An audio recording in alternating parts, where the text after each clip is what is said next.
kasi hindi naman always na alam ng mga parents kung saan magaling yung anak nila tsaka yung interests nila. So, ang gagawin na lang sana ng parents is support kung anong gusto ng bata. Pagdating sa pagpili ng kaibigan, I guess, yes, parents know best kasi since your birth, nung lumalaki ka, nung growing up years mo, dun sa mga time na may problema ka, masaya ka, silang nandun kaya alam nila kung anong klaseng tao ang kailangan mo sa buhay mo. Hindi kasi we have the right to select our friends. We have the feelings to choose our right friend for us because parents, they don't know what is the best friends for us as a youth.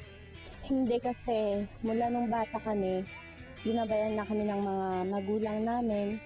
Sinabi nila kung ano ang dapat at saka yung hindi dapat. Kaya ngayong malalaki na kami, it's time for us to choose our way kasi it's our future naman o hindi sa kanila, kaya it's our choice kung ano yung gusto naming mapangasawa or boyfriends.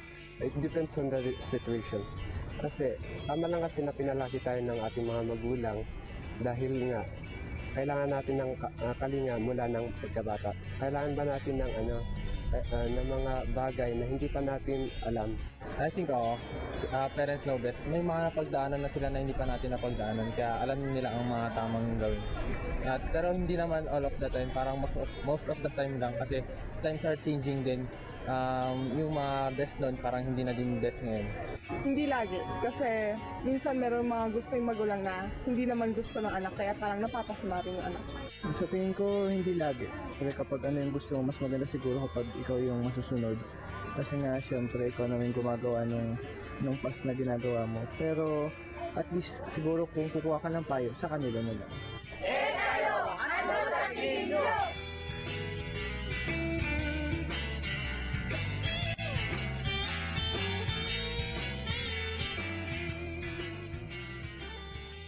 Ang Kabataan Express ay hatid sa inyo ng UNICEF.